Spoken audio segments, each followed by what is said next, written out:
Vous avez les papilles qui s'agitent et l'estomac qui grince et qu'il est l'heure de Qu'est-ce qu'on food. Et aujourd'hui, on va parler Ramon. Ramon, effectivement, bonjour à nos deux invités. Bonjour. Alors nous avons avec nous Paloma Santiago et Alejandro Alvarez. Vous êtes les fondateurs de la Société Gastronomique Ibérique. Exactement. Ça sent bon l'Espagne, ça sent bon le jambon et on reviendra là-dessus juste après. Au sommaire de cette émission, des restaurants, bien entendu, des restaurants un peu caliente. Exactement. Toque blanche devant les fourneaux. Et du coup, on retrouve quelques classiques assez sympathiques de sa part, notamment ce canard à l'huile. On est vraiment cette cuisine très très créative, très intuitive aussi, et avec bien évidemment des produits de saison, donc une carte qui change régulièrement. Ce restaurant à Bayonne, qui s'appelle la table de Pochoca. Donc c'est cette deuxième adresse. Exactement, tout à fait. On y retrouve.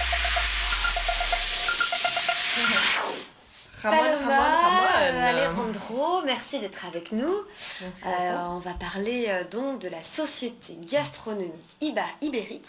Il y a un côté un peu société secrète de gourmands. Voilà. Est-ce que vous pouvez nous raconter un petit peu l'histoire de cette Société Gastronomique Ibérique? Bon, l'histoire c'est très très simple. Ça fait un an qu'Alejandro et moi, on s'est connus.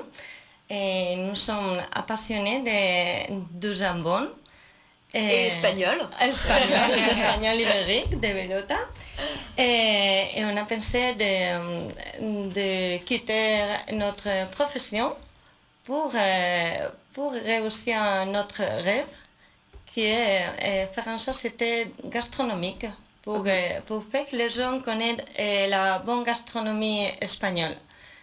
C'est une gastronomie vraiment d'inspiration espagnole, c'est pas seulement espagnol, mais notamment en espagnol. Et le produit principal, c'est le jambon de Bellota. La sélection, c'est un procès très très long, parce que pour choisir tous les produits que nous avons, on fait un long voyage en Espagne pour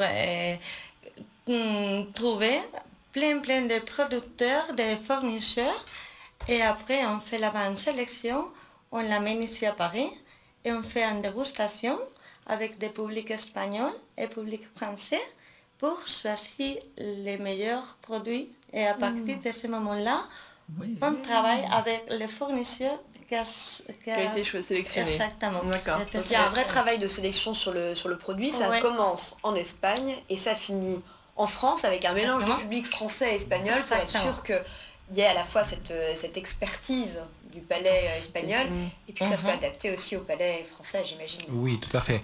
Et bonjour tout d'abord, merci beaucoup pour l'invitation, de pouvoir partager avec vous notre passion, parce que finalement c'est un projet de passion. Moi je suis ingénieur, Paloma elle est juge, pour avoir une idée. Voilà, je voulais vous demander justement quels étaient les meetings que vous aviez finalement on s'est rencontrés ici à Paris, on ne se connaissait pas, donc il y a un ami qui nous a présenté, et petit à petit nous avons démarré cette activité autour de la gastronomie espagnole, de produits et aussi de la cuisine espagnole, parce que nous avons aussi un service traiteur, aussi d'inspiration espagnole. Alors pour le produit, on est vraiment à la recherche d'un produit authentique, et là on commence notre sélection en regardant l'arrière d'un produit, c'est-à-dire on regarde comment il a été fait, c'est-à-dire qu'est-ce qu'il y a derrière, quels sont les ingrédients, et notamment quels sont les additifs. Donc nous, par exemple, dans tout ce qui est charcuterie, on est derrière un produit sans lactose, on est derrière un produit qui n'a pas d'émulgent, on est derrière un produit qui n'a pas de protéines ajoutées. Alors ça, pour être honnête, c'est pas le marché aujourd'hui, la plupart, c'est au contraire. Donc il y a plein de protéines, il y a la lactose. Bien sûr, on voit bien ce qu'on trouve dans la grande distribution. Voilà, donc... avec pas mal de choses pour les additifs. Donc notre sélection part de ce principe, de chercher des fournisseurs très artisanales qui ont dans cette démarche. On fait déjà une première sélection et après on fait des dégustations sur place avec des publics français et espagnols pour affiner les goûts et finalement faire la sélection finale. Donc vraiment, on pense que la sélection d'un produit doit partir du marché, doit partir des gens qui goûtent le produit et qui qui décident que vraiment il est goût, parce qu'il y a des grosses différences dans le produit finalement. On est même surpris nous. On pense que quelque chose est bon et finalement quand on a mis en rapport avec une autre, On voit la différence. Comme l'huile d'olive en fait. Positif. Hein, C'est ça. C'est ça. Donc finalement, voilà les c'est très important le cholestérol. C'est celui qu'on aime bien. Alors on le voit, vous avez différents types de produits. Vous avez parlé du jambon, mais alors on le voit derrière vous à l'écran, où il y a aussi un produit assez étonnant, qu'on goûtera plus tard, qui est la soubreçade. Oh là là, c'est vrai. Ça, c'était quand même un vrai défi, parce que c'est un produit qu'on n'a pas, nous, ici en France, qu'on ne connaît pas, et que vous avez décidé de présenter aux Français.